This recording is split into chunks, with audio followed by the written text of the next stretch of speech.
Thank you, Jim. Too short, Seth. Well, I know everybody's very excited, looking forward to our program today, and so I'd like to call upon our Robert King to introduce our program. Thank you, President Chuck, and I'm trying to follow Dick Ford's instructions to speak directly into this microphone.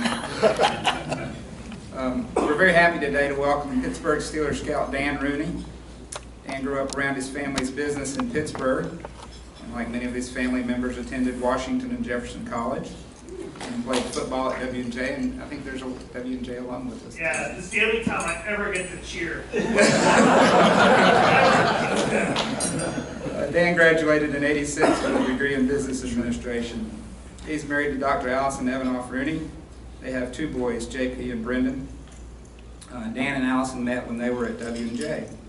The family makes their home here in Gastonia, where Allison practices medicine. Dan travels as a scout for the Steelers, and the boys attend Gaston Christian School. Go Eagles. Please offer a warm welcome to Mr. Dan Rooney.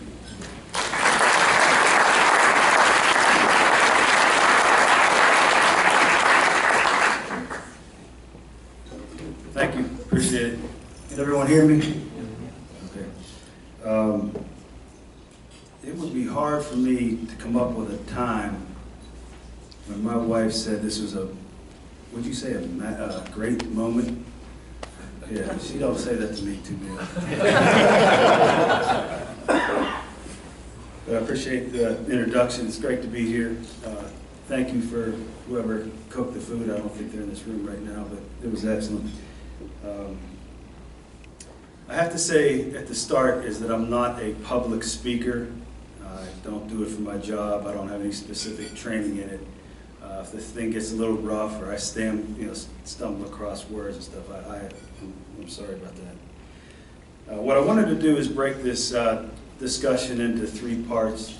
One, I want to give a personal history of the Pittsburgh Steelers. And what I mean by that is how I've been told it and some of the stories that I went through and growing up. The second part, I'm going to tell you why you want to know this, I don't know, but I'm going to tell you about what the job I do specifically, which to me is very boring, but to a lot of people they want to know, this aspect of football, professional football that is. And then the last part we'll open up to questions. So the first part, like I said, is going to be about just my observation and what people told me about the history of the Steelers. My grandfather was born in 1901. His dad, Dan Rooney, owned a saloon. It was called Dan Rooney Saloon in the north side of Pittsburgh. And he kind of developed a knack for playing the horses. And I think it was probably, being around the bar and watching some of the guys, do their gambling there. He went to work, he said, for half a day. He went to, I think it was U.S. Steel, when he was 18 years old. And half a day got through and he left. He said, I'm never doing that again. And, that's pretty rough work. He also grew up as a very good athlete. He was a very good football player, basketball player, baseball player, and boxer. Some of the reports that I've seen is that he was in line to go to one of the Olympics. I assume it had to be the 20-some Olympics as a boxer. And he backed out, and no one ever told me why, but he was scheduled to potentially try out for that for the Olympics in boxing. But his first love was baseball, and he was pretty good at it. I don't have a whole lot of statistics for you, but he played in several minor league teams. I guess that lousy team from Boston, the Red Sox, they wanted him to come and play there, and he did not. He just chose not to. So once his career sort of ended from an athletic standpoint, he became a promoter. He was a big boxing promoter in the Pittsburgh area, and put on a couple of big-time fights, and I think they were fairly successful. But then he started to chase the horses. And I guess back in the day, what they did is the horses would sort of travel to different cities. You know, I don't know, that sound like it'd be an easy way to, you know, gamble, but, you know, they would go from one city to another. And at Saratoga Racetrack in, oh God, I think it was in the maybe 1930, 1931, he had a day where he won about $450,000, which, you know, today's day would have probably been, you know, 10+ million. But, and they always claimed, the claim was that, you know, he used that money to buy the Steelers. Well, the Steelers were for $2,500, so he didn't need a whole lot of money. But what happened was, his brother Jim, who was a legendary guy. I mean, a book should be written about him, but it's probably not for public consumption, actually. But he had these football teams. One was called Hope Harvey, and Hope Harvey was named after one of the streets in one of the fire departments. And it was like a sand lot. You know, they played pretty much a regular schedule. And for whatever reason, the next year they became the J.P. Rooneys. You know, I have a son named J.P., except this J stood for James. That was, you know, that was his name. And right about that time, you know, my grandfather started to pursue the NFL on getting a franchise. And so we went to his brother Jim, and he said, you know, hey, look, I'll give you $5,000 for your team. He said, I'm going to put it in the, you know, put in the NFL. And Jim, you know, said, Art, he goes, I'd be stealing from you. I'm telling you, you do not want to buy this. This is the worst business in the world. No one comes to these games. You know, everyone goes to baseball. And he goes, no, don't worry about it. I know what I'm doing. Or something along those lines. So he purchased a team, started the team in '32, the year my father was born. And from all appearances, you know, it's sort of it may have been more exciting if I knew like what some of the road trips were like and some of the coaching and hiring and firing. I remember we had one coach named Johnny Blood McNally, and he was a player coach, and he was a heck of a football player, but he was a player coach. And so apparently he was in Chicago watching the game, and we were in Milwaukee playing a game, and some writer came up to him and said, he said, you know, why are you here? Your team's playing in Milwaukee. And he goes, no, this is our bye week, or whatever they called it back then. And he goes, no, it's not. You guys are losing 7-0 in the first quarter. So, I mean, it's just that kind of crazy mentality that you couldn't imagine a coach being at another venue. But, so like I said, I wish I had some more specifics of some of the, they said the train rides were hilarious when they went from one place to another, and then, you know, my dad tells of flying from one city to another, and the coach, oh, I think his name was Buddy Parker. I know his name was Buddy Parker, but there was also a Bill Austin. I'm not sure if I'm getting it right, but Parker would get drunk on the flights and walk around and he'd cut guys on the flight, you know, before they would land. And my dad was like, you can't do that anymore. And, you know, the next day he'd say, okay, well, let's bring these guys back. And it kept happening. Finally, my dad went to his dad, you know, Art, and said, we've got to get rid of this guy. If this guy doesn't go, I'm going. And he says, all right, you can get rid of him in the morning. And the next step was to hire, I believe, Bill Austin. I think he was between Chuck Noll and this Buddy Parker. And from what I hear, not a whole lot of one way or another about this Austin guy. You know, didn't seem to have, you know, too much charisma. And so in '69, he got fired, and then my dad had a deal, not a concrete deal, a handshake, sort of handshake. You know, if anyone asked me, I'm gonna say I never said this, but he had pretty much a deal with Joe Paterno to coach the Steelers, and you know, Joe finally said, I don't want to coach in the NFL. I want to go back to you know, to the college ranks. And then my dad, I think the time frame was prior to the Super Bowl, because Chuck coached in the Super Bowl with the Baltimore Colts when Joe Namath beat them in the famous, I guarantee we're going to win game. And, that was probably the greatest day in Steeler history. He started all of Steeler Nation, and he never probably wanted it, but Coach Knoll was very, we're concentrating on football here. We're not concentrating on doing anything else, so he wanted things pretty simple. But, when they got him, they got a man that could organize and motivate, and he was able to, without being a yeller and screamer, he could cut you and make you understand that your job would be next. And so he had the ability to motivate guys through a little bit of fear of their jobs. And then once he got the great teams together, he knew how to not mess them up. A lot of coaches can start tinkering with things, and they got all. We had unbelievable players. Some of the players that aren't even going to be mentioned to get into the Hall of Fame were just amazing. And I'm not trying to say that we invented football or any of that kind of stuff, but it was amazing. I'm sure it's like San Francisco probably felt like that. Dallas probably felt that with Troy Aikman. I don't talk too much about New England, but then I started to kind of hang around the team in about 72. That was Franco Harris's first year. Just it was like a ball boy, go work with the coaches. And then as I got older, I got to work in the office at training camp. And I can remember Jack Lambert was holding out on a contract, and I picked up the phone, and he said, "This is Jack Lambert, can I speak to Mr. Rooney?" And he was my hero. So I'm freaking out, looking for my dad, and hang up the phone. So he was like, "That's enough, you stay away from the phones."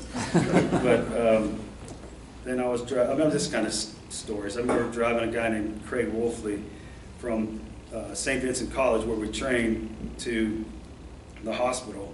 And he was having that lock, what do you do? You lock up, cramps, I don't know what that thing's called when you run out of water. Anyway, I came around the bend and I realized I took a wrong turn, so I turned around in a cornfield, and he wanted to kill me. I'm just like, I don't know where the hospital's at. He was having some pretty serious dehydration, that was what it was. But for the most part, that gets me to the next part of the talk. And like I said, afterwards, you're going to ask me questions. Is what I do. And, a scout for a professional football team basically gathers information. I have to try to find as much physical information as I can, how the body structure is developed, specifically how tall the guy is, how much he weighs, what the length of their arm is, the size of their hand, their neck size, their wingspan, a bunch of different, specific data that, I put into the computer. My boss basically analyzes it more than me. Offensive linemen, the longer the arms, the better, because they can keep the defensive lineman away from them. I kind of like big hands too, because they can grab on both offensive and defensive line, and wide receivers, basically all the positions. But when I get that information, I have to write a report based on the 3 most recent games. So I'll go into the school and I'll find out who they played the 3 most recent games, and watch them. Take notes on each player that's a prospect, and then from there I got to go back to my computer, back to the hotel, and type up my report. Sort of giving a summary of what I've seen. I'm not a great writer, but there's other guys in our team that are awesome writers. So I just try to keep it simple. Was the guy an athlete? Was the guy strong? Was the guy tough? Did he have the appropriate size for the position? Was he productive in whatever position he had to do? If I were to pick out one point that I believe is the most important, is toughness. because you cannot get away with not being tough. I mean, these guys kill each other. I mean, it's not anything like you've ever experienced unless you played on an NFL field. I remember the first year I was down there, I was a ball boy, throw the balls out to the referee as the play changed, and it seriously sounded like gunshots. I was like, oh my God, these people kill each other. But, you know, so that has got to be a huge factor. You know, my boss doesn't agree 100%. He thinks that you need to be an athlete also, which is true. I mean, you know, it can't just be all toughness. But to back it up here, the very first thing we do is we go to training camp in August. We set our schedule. I say I'm going to NC State, UNC, East Carolina, and North Carolina Central. And I'll do those in a week.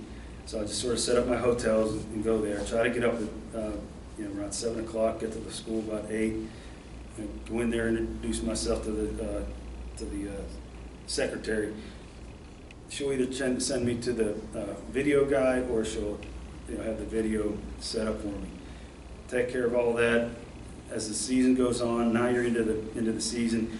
You go to the better teams to see the games they've played, and you know, you kind of do the same type of process, but you want to see them play now the best games, the best teams they've played, to try to get as good as a comparison as it might be to an NFL field. And then after the season, December, basically, you know, do some cleanup work with our reports. January, we start going to the All-Star games. That's when, like, colleges or you know, various players will go to a game, and you know, it'll be a very vanilla type of offense and defense. You get to kind of see them do sort of more things that you want to see them do. And then in February, we go to the NFL Combine, which is held in Indianapolis, and that's when the coaches are involved because the Super Bowl's over. And we, you know, we interview them, we watch them run the 40-yard dash. We start getting some concrete, concrete numbers on a guy that maybe we were just sort of skeptical on at first. And then they get an excellent physical. I mean, they put them through every possible thing they can. And they've actually saved a couple lives. The Combine has detected some pretty serious heart problems with some guys, and unfortunately their careers went over, but you know, they didn't go on to potentially, you know, kill themselves. And then all of April, or March we go back out and look at the, try to go back and get last looks, get final numbers on the players. And then April, we're in Pittsburgh the whole time, putting together our list. We try to go from 1 to 250. And so we just talk about, you know, probably about 300 players, and try to put the list together, throw out some of the bad ones, you know, character-wise or medical-wise, and then add back in some of those others. And then come draft time, usually the end of April, you know, we just kind of sit around in a room and everybody kind of eats and waits till our turn comes up. My boss says, we're taking this guy, and we just keep going. All the work has been done, so it's kind of a fun time on draft day. That movie Draft Day, I don't know if anyone's seen it or saw it or not, but it's somewhat realistic. You know, not a whole lot, but you know, there's some reality to it. But that is the portion of my job. Like I said, there's questions that you have about my job or about the, you know, about some of the Steelers stuff. Let me know. But it's really been nice to be up here. It's amazing that we have so many Steeler fans here, and it's been great. I mean, it's been a dream to a certain degree. I was sort of born into it, so I didn't know anything else. But when we started to get good, it was a crazy passion we all had, and hopefully we can get our 7th one after this year. Anyone have any questions? You know, you talked about just a few of the schools you go to. How about all the other schools around? How can you possibly cover all of the colleges and see all that talent? Scouts are yeah, we have 13 scouts, so we break up the country sort of by sections, and then we have a couple over-the-top guys that go see just the best players. But I cover pretty much North Carolina, South Carolina, Georgia, and Florida, and a couple schools here and there. Like I go to Liberty this year. Amazing as it is that they would have a player, they have a really good kicker there. So.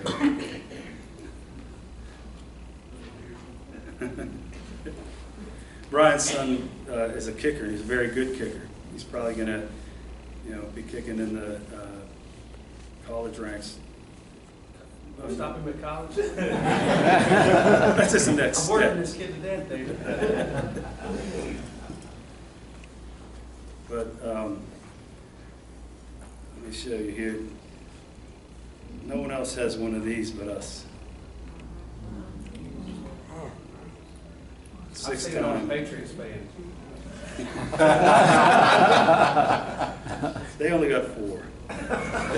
I've seen that one on a Patriots fan. Hey, thank you very much. I know you guys have to get back to work. If anyone else comes up afterwards. Let me ask you. Oh, go ahead, buddy. How did you choose Gastonia as a place to live? My wife went to Duke for medical school, and she went over to Chapel Hill for her residency. And we went to a town called Clinton, North Carolina. And I was there for at least 10 minutes, and I wanted to get out. So we were there about a year and a half. And one of the good things about Clinton is I met a kid named Willie Parker who ended up being a good football player for us. So that was something we can take away from there. But she had talked to someone here about interviewing for a position in Gastonia before she even took the one in Clinton.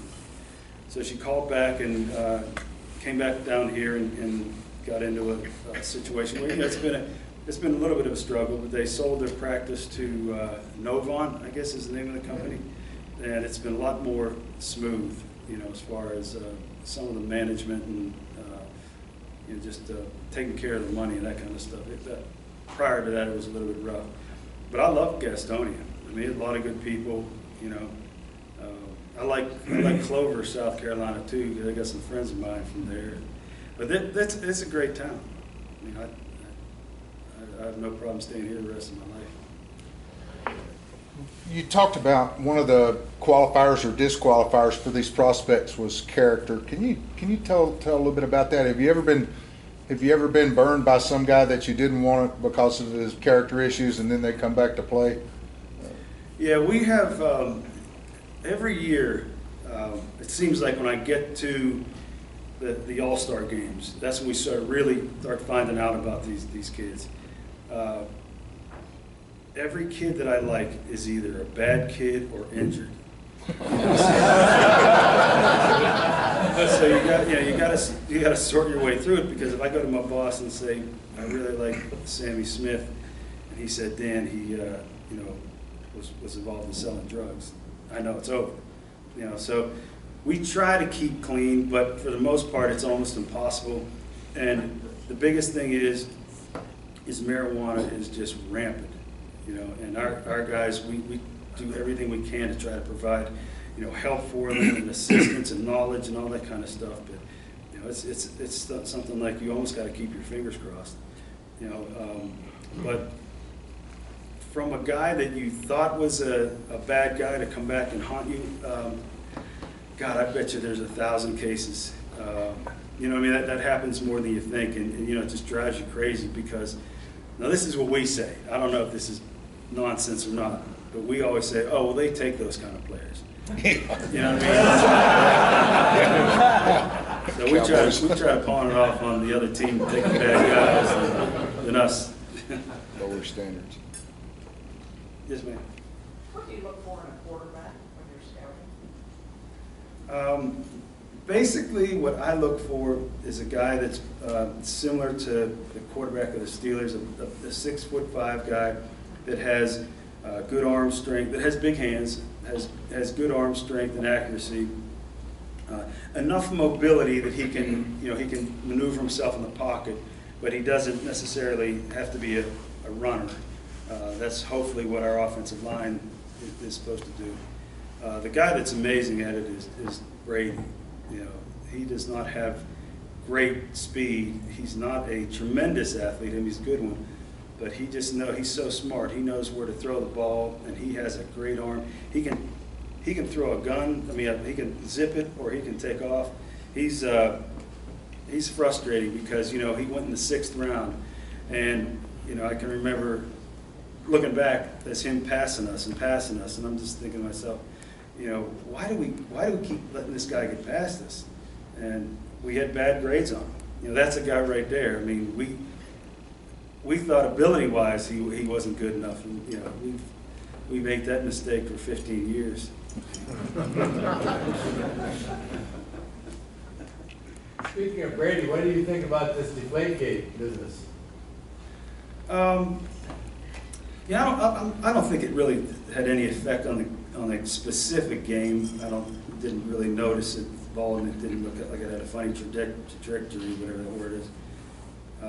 I think the only thing the NFL is concerned about is the perception of the fans thinking that the game could be fixed. If that gets out there that there's some kind of fix going on, then no one goes. It's over.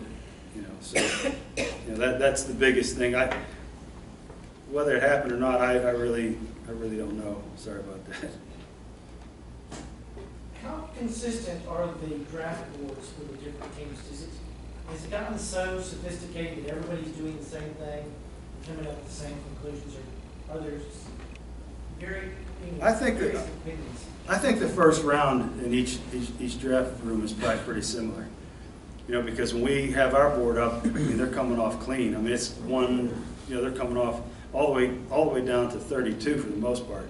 But once you hit the second round and on, it starts to sort of scatter because teams go from taking the best athlete that they feel or the best player, and then they're going for need. I need a tackle. Well, we don't. So, he took a tackle in the 3rd round. There's a guy we still like in the 2nd. It gets kind of like we had a situation this year where we really needed a cornerback. Because our secondary was kind of iffy, and so we sort of leapfrogged some guys to get to this corner we took from Mississippi. Now he looks like he's going to be a good player, but the way you usually do it is kind of keep a little bit more consistent with how you have your draft board laid out. And I'm curious, being from Pittsburgh, and all these people think that you've been great for so long. That wasn't always true. We were not so great early on. I'm just curious if your family ever seriously considered selling the team. I think early on there wasn't enough money being in the game, being made in the game, that they had a whole lot of serious consideration. I think there's been times through the 80s that things were being proposed as potential sales. I don't think it went too far, but there's some consideration. In the 90s, it was 2000, 2005 or 2008, I can't think which one it was, I think it was 8. We had to go through a restructuring based on some of the rules that the NFL has as far as gambling. We owned a racetrack and a casino, and the NFL said you can't own those. So we had to bring in investors to purchase my uncles that owned those venues for us to kind of stay in the league, if you will. And I'm glad I'm not doing it. My brother does it, and he deals with a bunch of people that I would not want to deal with. But he does. He said he's fine with it. We read a lot about the concussion problem for a while. How has that been dealt with? I think the concussion problem is still there. I think we're trying to do things that improve the equipment, possibly improve the way people, attack, when they're tackling. It's kind of like you got two sides to it. You got a side that's progressive, and they want to try to find some sort of a solution that'll help with it. Then you got a side that's like, no one's getting any more concussions than they used to, and we're wasting our time with all this nonsense. But the bottom line is, this game's going to go extinct if we don't get some, if we don't deal with these concussions, because you can see the football players die. The high school kids and the grade school kids are starting to quit playing. I probably should have quit a few years too early. Yes, sir. Is it true that Terry Bradshaw proved that you don't have to be the Smartest kid on the block. It's obvious. You know, he was one of those guys that was dumb like a fox. You know, he could put out the facade that he was not real bright, but you know, he knew what he was doing, especially in football. You know, I'm not sure I want to invest money with him, but Terry locked his golf clubs in his car one time. My dad said, "Well, did you lock your car?" And he said, "Well, I locked my side." Do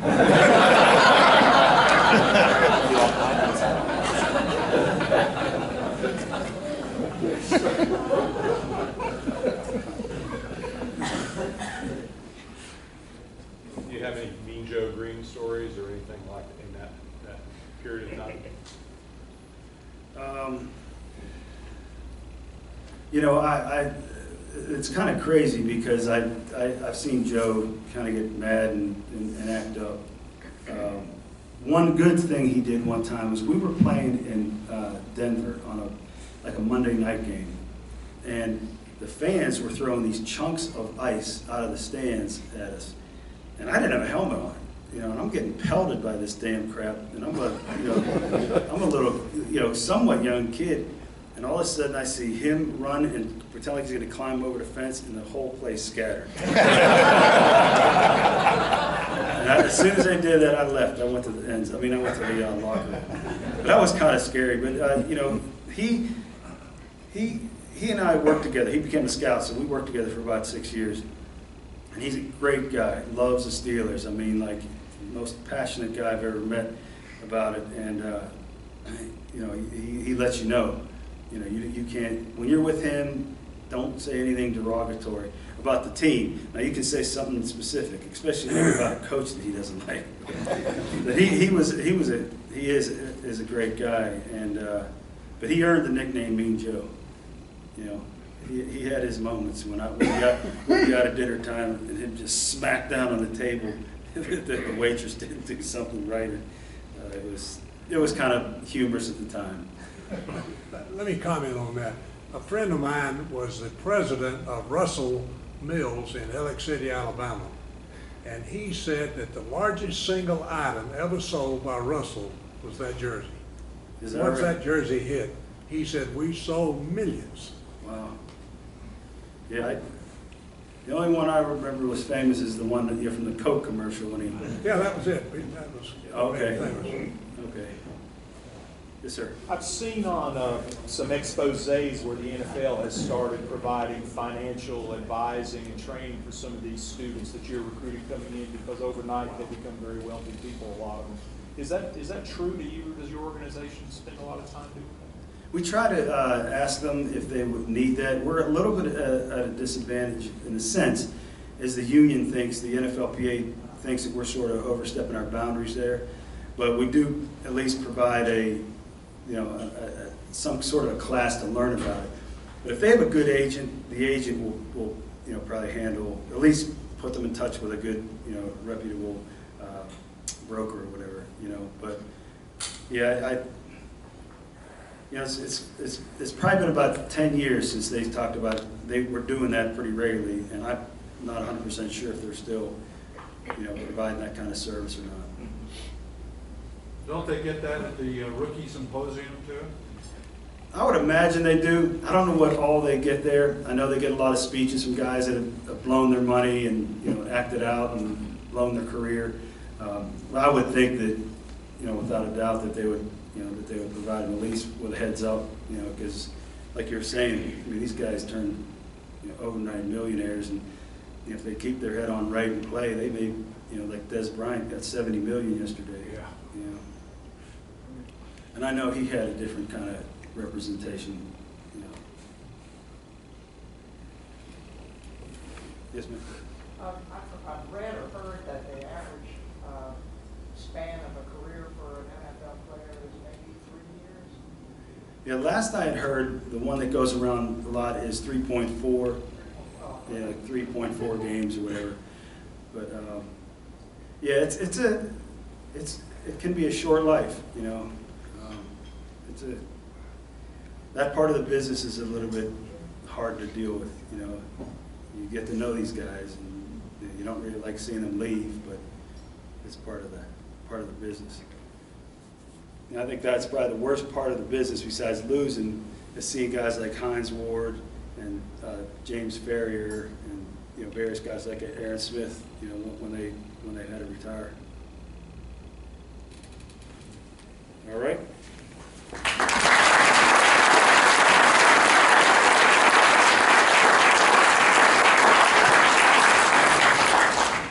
Thank you for a fascinating program to get an insight in NFL and a world that we all admire so much from the outside. So nice to see the inside of it. So if we will, I'd like to give special thanks for our visitors that came today, for our guest Rotarian, David. Please come back. Any of y'all, anytime you get a chance, I'd like for you to come back to see us again. And if we will, let's please rise. We'll be adjourned with a four-way test. Of the things we think, say, and do. Is the truth. Is very all concerned. Will build friendships. Will be beneficial to all.